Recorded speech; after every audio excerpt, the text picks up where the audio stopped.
Um, so, brethren, tonight I'm going to be, as you know from the title, talking about a Platonic view of wisdom, strength, and beauty. Um, and um, and I will at times reference some degree content, but I'm only going to be touching on things that are either in our monitors or manuals or things that have been published elsewhere, except in exposés. I won't uh, reveal anything from an expose, but my main object tonight is really to draw attention to these three principles and a way of understanding them that I think our original fathers in Masonry, those who drafted our ritual and uh, that we currently practice, the sort of ritual that we currently practice, a kind of understanding that the most educated of them would have had and probably communicated among each other. So I'm going to do a screen share here in a moment and try to get something going with my screen show. So just, or slideshow. So just hold on for a moment.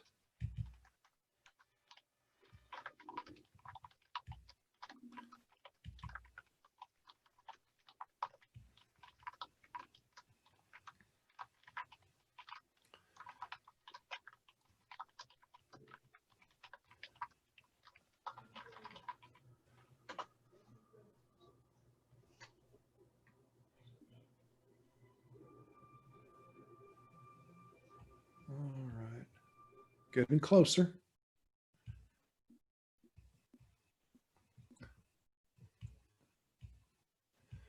All right, here we go with the screen share.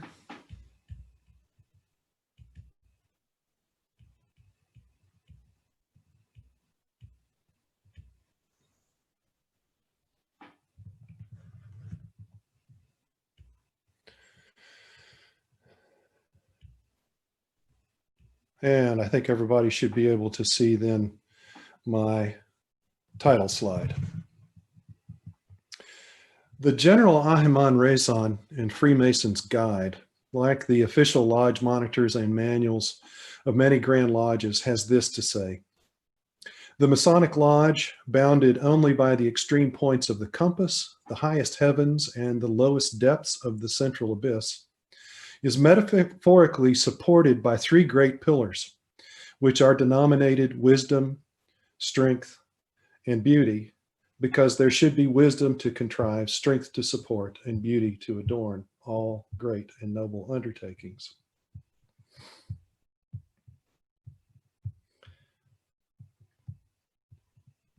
I'm having just a little bit of technical difficulty over here, brothers. Please bear with me for just a second.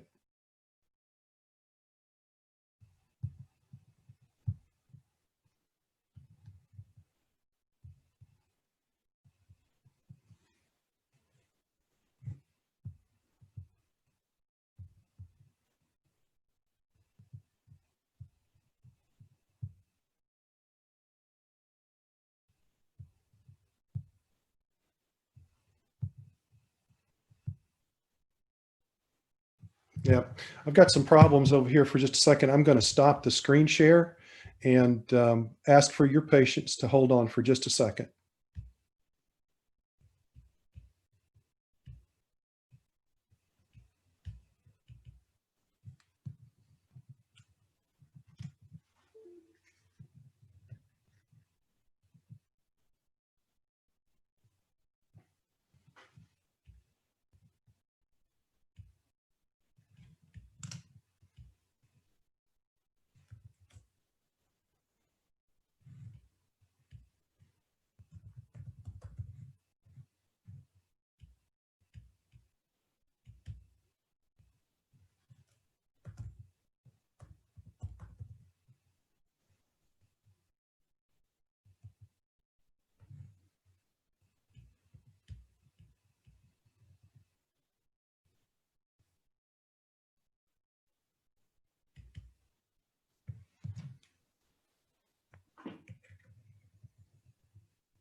All right, let's try this again.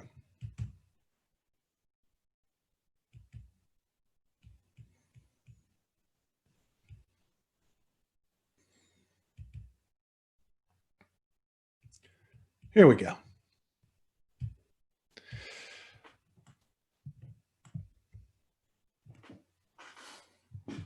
So as I was saying, we have this language in the Lodge that says that wisdom, that we need the wisdom to contrive, the strength to support, and the beauty to adorn all great and important undertakings. And so it's important for us to keep that language as we advance through these slides here. And here is the tracing board for the entered apprentice degree. And we see those principal supports here arrayed in a very important way. They actually kind of show a path forward, which is significant. And they also show the infinite expanse of the Lodge, which tells us something about what it means to be a Mason, that Masonry is not limited within the edifice of the Lodge room itself, the physical Lodge room, but that it goes far beyond that. Now, in the Lodge room, we have the column of wisdom in the east, and it's associated with King Solomon. And the worshipful master of the Lodge represents King Solomon, and his duties, his responsibilities are to open the Lodge, to set the craft to work, and to provide proper instructions. And these all connect with the idea of wisdom and contriving or coming up with really good ideas and visions for things. So that tells us some of the qualities then that we associate with wisdom. The strength to support is associated with King Hiram of Tyre, who is represented by the senior warden in the Lodge. And it's his job to pay the craft, to ensure their satisfaction, and to also ensure the peace and harmony of the Lodge. And I think that's really significant because we have the idea of strength and peace and harmony tied together there.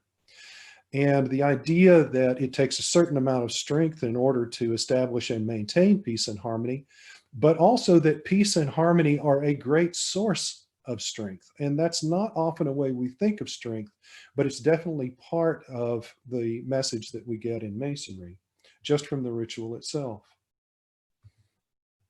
And then we have Hiram Abiff in the south. And that's associated with the column of beauty, the beauty to adorn. The junior warden is the representative of that quality and of that character from our myth. And the things that he does is it's his job to observe the time. And he's associated with the beauty and glory of the sun in the south at noon, at the point at which it's highest in the heavens and most illuminating the world. And then also Hiram Abiff's job is to bring us from labor to refreshment and from refreshment to labor. And so one of the things that's significant about that is the idea of balance and harmony that is inherent to our experiences of beauty.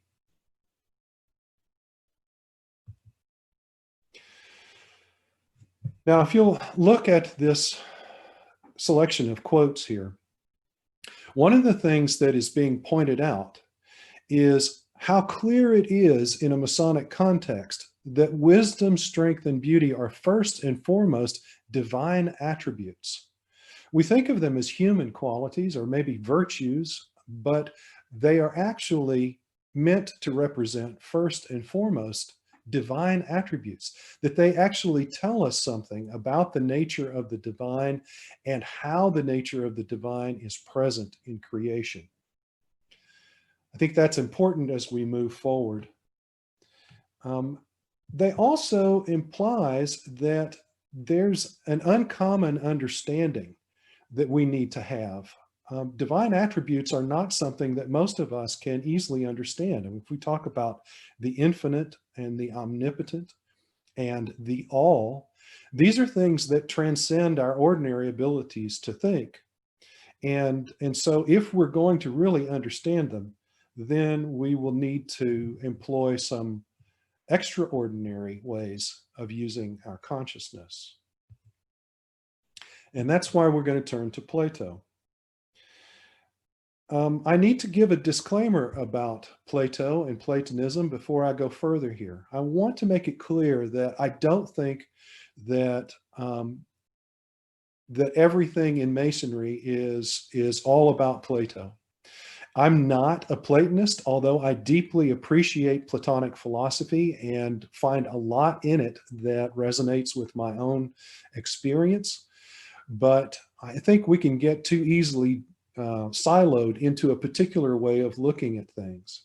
And while I'm absolutely certain and know for a fact that Plato's thought had profound effect on the thinking of Western philosophers and theologians and mystics, all from his time all the way through into our time, while I know that he had such a profound influence, he's not the only influence. And so I wouldn't want us to limit ourselves just to Plato. I also don't want to make it seem as though we can't have a really deep appreciation of the Masonic experience without learning more about Plato. I think we can have a very deep and meaningful experience of Masonry if we just dive more deeply into Masonry itself. This is one of the main messages that I try to get across in everything that I do, is that by actually practicing contemplation of what Masonry presents us as deeply as possible, we can get an awful lot from it that we don't need to go looking in other traditions and other sources to find. But looking at other traditions and other sources can often shed some light on there that we might miss. And so I think it's worthwhile. I just don't like it to become a substitute for actually paying as much attention to Masonry itself as possible. So Plato simply referred to the good to denote the aim of all virtue and the essence of the ultimate reality that we all desire to know. To Plato, the good is not merely an abstract condition or quality of existence. It is actually divine and more real than anything else. It is both the source and the essential nature of all things. Nothing exists without it. He also said that the good has a few transcendent qualities by which we can recognize and commune with it.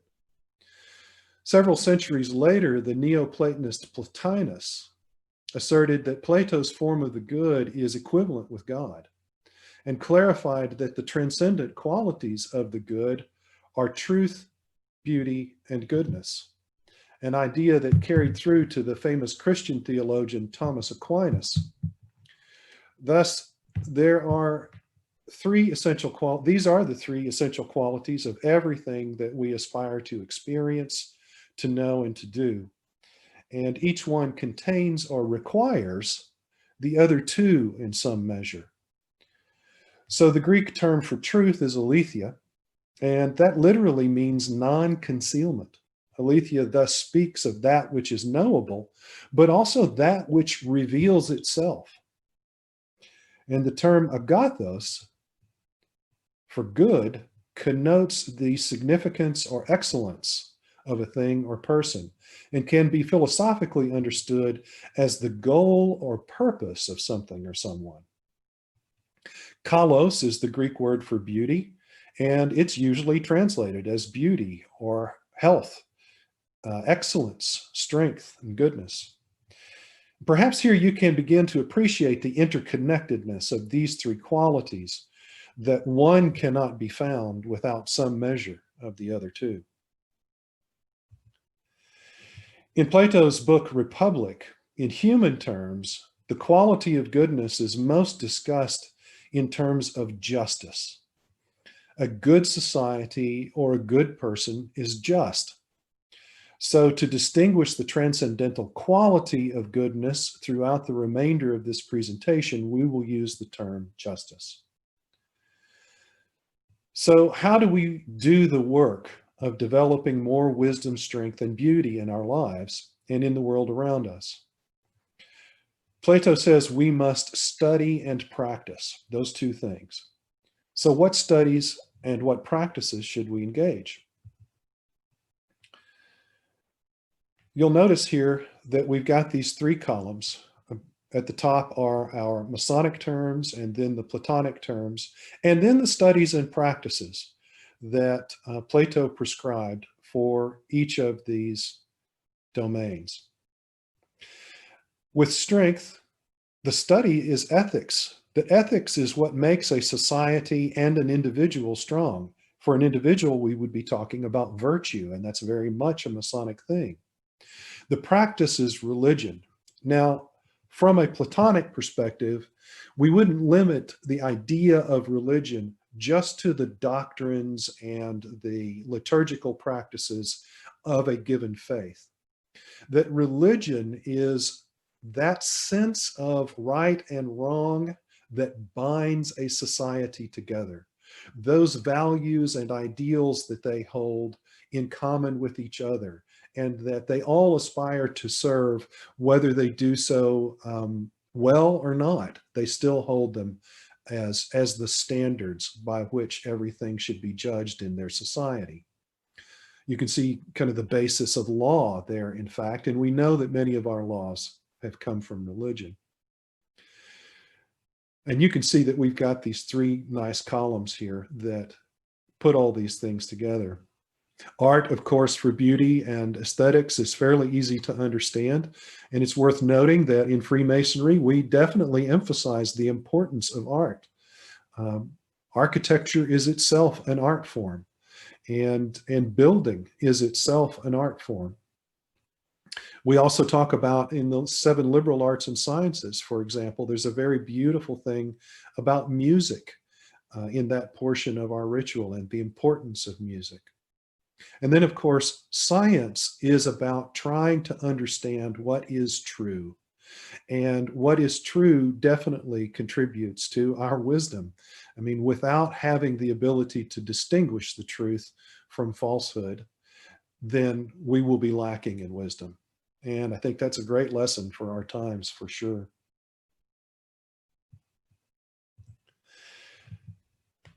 There is also a clear parallel with the tree of life from Kabbalah in all of this. The diagram which you see on the left is that tree of life. Kabbalah is the ancient Jewish system of esoteric studies and practice. During the age of the Renaissance in Europe, this system was brought into Christian thought by scholars, philosophers, and theologians, along with Hermeticism and an appreciation for the ancient mystery schools of Rome, Greece, and Egypt. These were popular matters among learned men during the time accepted and speculative Freemasonry was on the rise and our rituals were being developed. This quote that you see here is from page 45 of the book Kabbalah by Gershom Scholem. He was the first professor of Jewish mysticism at Hebrew University in Jerusalem and also served as president of the Israel Academy of Sciences and Humanities. Scholem strongly argued that Kabbalah was itself a synthesis of Greek and Jewish esoteric ideas. And so we can see how Plato's 3 transcendental qualities of the good, which are truth, beauty, and justice, we can see how they resonate with this idea expressed in the tree of life. Certainly with the biblical tradition of the 2 pillars, Jachin and Boaz, which had already come together with the idea of the tree of life long before Freemasonry as we know it ever existed, and even before the Renaissance. And one of the things that I'll point out here with my cursor, if you can see that, is that this sphere on the tree here, this white one, that is actually named wisdom. The red one here is actually named strength. And the yellow one here is actually named beauty. So we have strength as the column of Boaz. Whoops, sorry about that. We have strength as the column of Boaz. We have wisdom as the column of Jachin. and we have beauty as this column in the middle.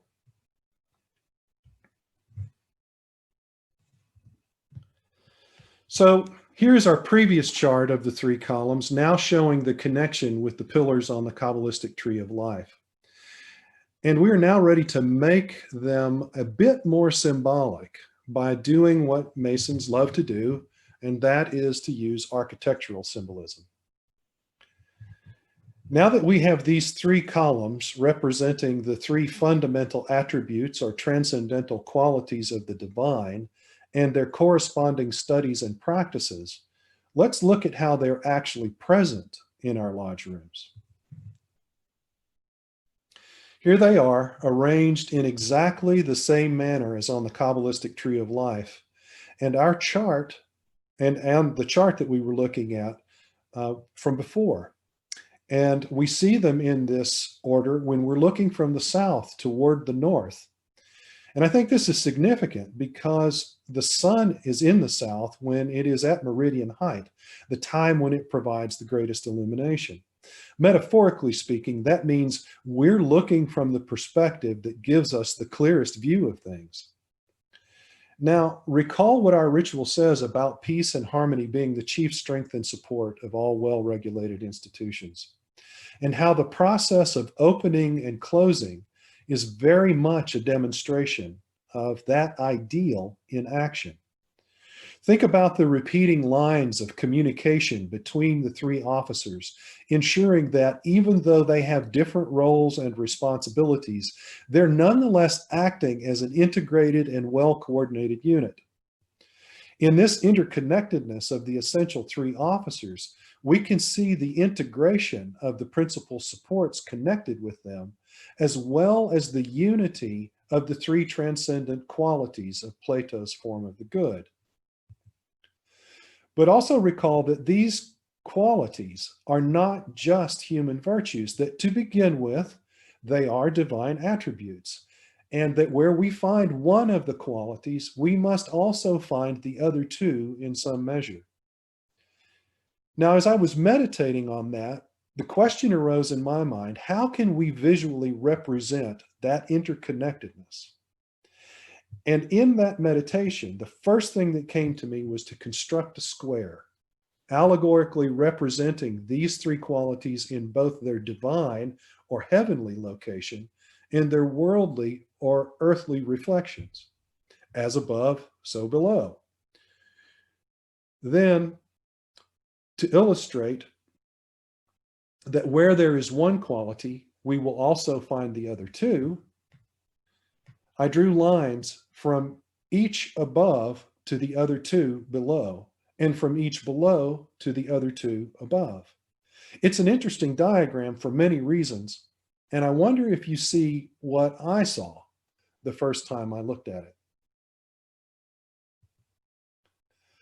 The compass is above and the square below, representing the intersection of the three transcendent qualities.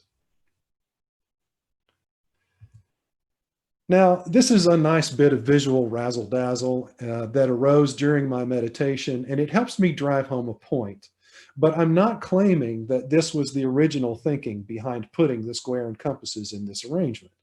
Instead, I'm suggesting that the meaning of bringing the square and compasses together communicates the same thing that Plato said, which is that the development of truth, beauty, and justice, or in our terms, wisdom, strength, and beauty, requires the intentional efforts of study and practice. In short, it requires work. And if nothing else, our Masonic symbolism, with these and many other tools, is all about work. So how do we do the work of studying and practicing to develop more wisdom, strength, and beauty in our lives and in the world around us? How do we know if we're heading in the right direction? Are there designs on the trestle board to help us do this work? To help answer those questions, Plato gave us the analogy of the divided line. Now, if you'll look on the right side there, you'll see, starting from the bottom and working up, these Greek terms that have to do with different functions of consciousness. And on the left side, you'll see these two boxes that indicate what Plato called the visible realm and the intellectual or the intelligible realm. The visible realm is that which we know through our senses. And the intellectual or intelligible realm is that which we can only know through exercising our consciousness in deeper ways. One of the things Plato said about the visible realm is that it's a realm of opinion because our senses are deceptive. We don't actually experience everything as it truly is. We have to use reasoning to better understand things. And if you just think about what mathematics has done for us and all the things that we do to test things in laboratories, and how now mathematics is the thing that is actually driving the science of physics into new frontiers of really being able to make sense of how the world works. You can see that 2,500 years ago, Plato already understood this. Now, if you look at the bottom of this chart, you see the word acacia, which is pretty interesting, I think, for a lot of us in Freemasonry. Sounds a lot like a word that we speak of quite often in Freemasonry. That actually means imagination in modern Greek, but Plato wasn't talking about the faculty of imagination. He was talking about the difficulty in distinguishing between imagination and reality. And that's why we have the words illusion and conjecture here. Illusion being that difficulty, not knowing that you're actually not experiencing reality, and conjecture being the process of kind of slapping together ideas based upon your superficial experiences to come up with an opinion about things. Now, above this on the divided line is pistis. And pistis is a Greek word meaning belief or faith. This is his word to identify the kind of common beliefs that people have, and common sense in the sense of what most people think. And he says that this is where we kind of start to conform our thinking to what other people believe. And so that's why we have this there. To get beyond this, we have to go into dianoia. Dianoia is discursive reasoning. It's critical thinking, actually being able to use the processes of analysis to try to determine if things are actually supportable with logic or not. And if they don't pass the test of logic, then we begin to realize, oh, okay, then there's an illusion there that that I need to get past. And if they do pass the test of logic, then they're more likely to be true and closer to what reality actually is. Now, above this is one greater even state of consciousness, and that is noesis. Noesis being direct intuition. It's very similar to the word gnosis in both the sound and the meaning. And Plato says that this is the only way to directly experience those things that are the most true. Now, I wonder, as you look at this, my brother Masons and those of you who are familiar with Masonic symbolism, as you look at this, I wonder if it reminds you of anything. Two things come to mind for me. And one, of course, I think is the plumb line. The plumb line is always pulled toward the center of gravity in the center of the earth, but it also always points toward the highest heavens, where the sun is at meridian height. And so I think we can see that there, but I also see something else. How about the Entered Apprentice Mason's ladder, showing faith at the bottom, hope in the middle, and charity at the top? We'll come back to this later, but for now, it's helpful to recall that the EA's ladder is ritually linked with Jacob's ladder. So we have Jacob dreaming of the angels ascending and descending between heaven and earth. Everybody that is Christian, Jewish, Muslim, has read the Old Testament is familiar with this story. Now, dreaming is a term used to describe a state of mind often, in which one receives divine revelations or prophetic visions. It's not necessarily just dreaming in the sense of the kind of strange images that we see in our mind in the middle of the night while we're asleep. For another example of the kind of dreaming that we're talking about, you could look in the New Testament in the book of Acts in chapter 10, where Simon Peter is given a dream to reveal God's will for the church. In these cases, Jacob and Peter are perceiving things in a state of consciousness apart from the ordinary waking consciousness dominated by our five senses and common sense.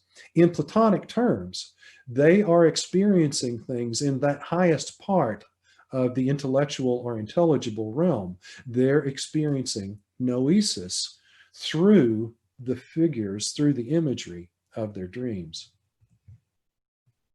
Recall also that our tradition says Hiram Abiff would go pray before drawing designs for the work of the craft. Study of the volume of the Sacred Law and other texts with discursive reasoning is consciously choosing to enter into the intelligible realm. And that's something that Freemasonry encourages us to do, is to carefully study the volumes of the Sacred Law.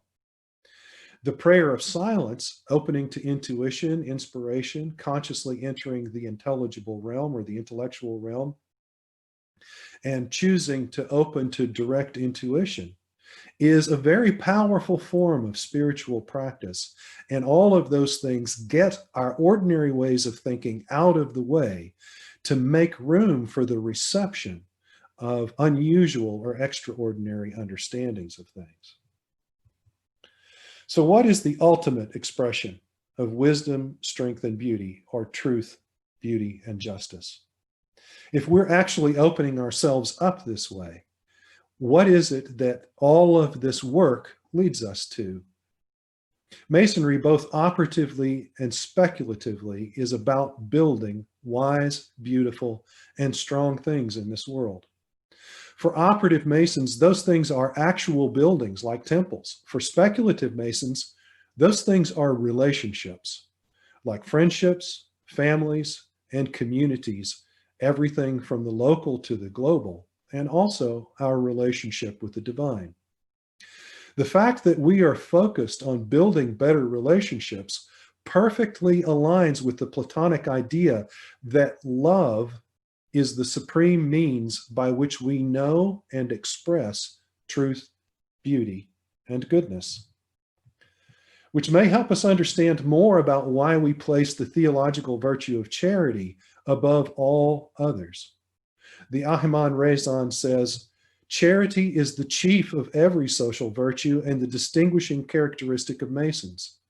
This virtue includes a supreme degree of love to the great creator and governor of the universe, and an unlimited affection to the beings of his creation, of all characters and every denomination. Charity is the brightest gem that can adorn our Masonic profession. Now, it's important to understand that when we're talking about charity in this way, we're talking about it as a theological virtue, not merely the philanthropy of giving goods and money to people who are in need. Charity as a theological virtue actually comes from the Apostle Paul's letter to the Corinthians, the first letter to the Corinthians, chapter 13, in which he says that no matter what we do in life, no matter how great it is, if we're not doing it with love, then it doesn't mean anything, really. And he says that after all of our works and all of our knowledge have faded away and crumbled to nothing, the only things that remain are faith, hope, and charity, and that the greatest of them is charity. And he means love. The word he used in Greek was agape. And agape was translated in some versions of the Bible as charity, but it actually means a universal, all-embracing, all-encompassing love. Many people refer to it as unconditional love. So then maybe we can better understand this further statement that the Ahimon Raison makes about charity. This is charity, the keystone of our mystic fabric. And in that word mystic, we can see again a resonance, or hear again a resonance with Plato telling us that we really need to enter into noesis if we're going to fully know these things at the divine level, or know them as fully as possible for human beings. In short, charity is the love of deity, of the good in a Platonic sense, which is both expressed and experienced in the wisdom, strength, and beauty of brotherly love and affection for all souls. I want to thank you for listening with me and thinking about some of the things that I've said here. And I look forward now to some conversation along these lines. I'm going to stop the screen share